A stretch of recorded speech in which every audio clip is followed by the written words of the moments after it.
I don't know if I would say I was good, but at a certain point when I realized like, oh, if I work harder, I can make more money, I got pretty fucking motivated. Unfortunately, I was also stealing money out of the cash register, so I got fired.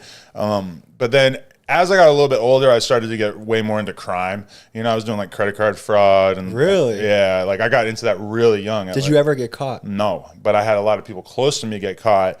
And as a result of seeing everything that they were dealing with, that really, like, when I was 22 was pretty much like the end of me fucking with the credit card fraud stuff. And I was playing online poker for a few years and making a living doing that in the early days of online poker. And then while I was doing that, I started this BMX blog as a joke.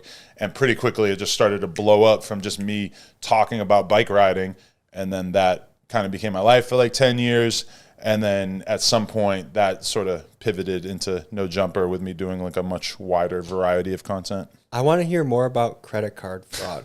How do you go in that day and age? How did you go about committing the fraud? What would you do? Well, I was doing a lot of shoplifting at the time, and somehow a friend of a friend heard about it, and they were like, yo, like, I can help you make a lot more money if you just come meet with me and we'll do this credit card shit. So I go meet up with this kid from the Czech Republic and drive like a half hour to go see him, pull up to his crib, and he just takes me out to lunch, and I see that he's like paying for it with this credit card that's clearly not under his name. And then he showed me, like, took me to some stores, and he showed me how you take these credit cards and you just go purchase stuff. At the time we were buying gift cards and like laptops and video game systems, and then I would in a day go out with this dude and do maybe like $10,000 worth of purchases. And then how would you get the credit cards? Well, so you at the time there were these things called Simon gift cards that are basically like, Simon is like a big mall chain, or was at the time at least, and so they're kind of like generic looking credit cards that like it says like Simon gift card on it. It doesn't say like a real name, so you didn't have to worry about having like a fake ID and stuff, which we eventually got to that level where you'd have to have a fake ID that matched the name on your credit card. But yeah, I'm gonna be real, I got pretty good at it in terms of like, it's just a lot of interpersonal communication stuff, or at least it was at that time, where if the girl at the store realizes that there's something sketchy going on, if you could just pull the situation back by talking and like convincing her that you're normal, like, that's a big part of the challenge. And my homie who got caught, it was all because he wasn't really like paying enough attention, and he didn't realize that the chick was calling the cops on him, So like, if he had realized 10 minutes earlier, he probably wouldn't have got caught, because he would have been able to get out there.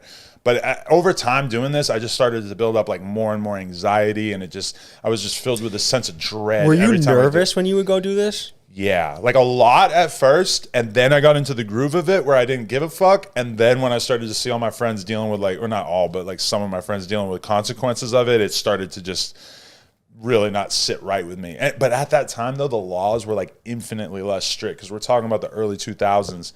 So it was so much easier to get away with it, or if you got caught, you weren't going to do prison time. And now I hear about people getting serious prison time for credit card fraud. So how did anxiety manifest in your body? What were the symptoms that you would feel in your body? Diarrhea, number one. When you have that real deal nervousness, I would go to the bathroom and have to piss and shit and just like get everything out of my body. That's that like fight or flight thing. Yeah. So, and then, you got the clammy palms and stuff like that. But yeah.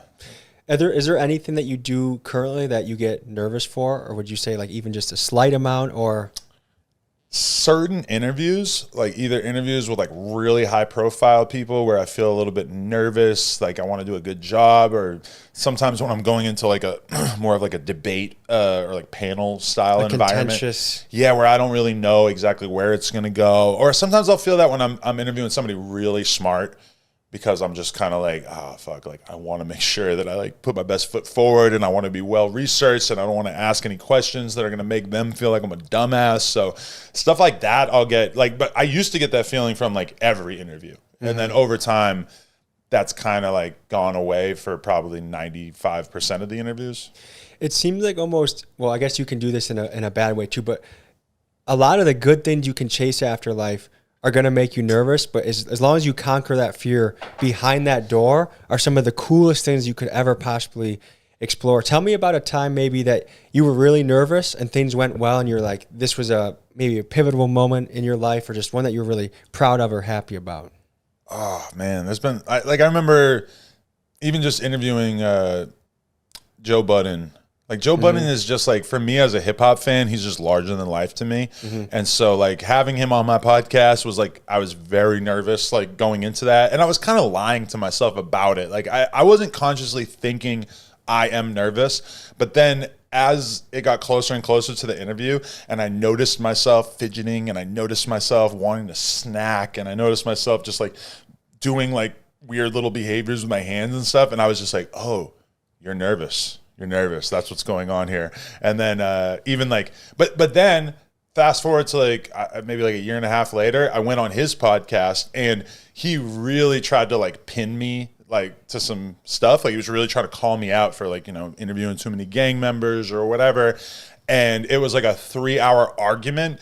And I can honestly say I felt zero anxiety during that. Like in that environment, I felt fucking great. I felt very at home.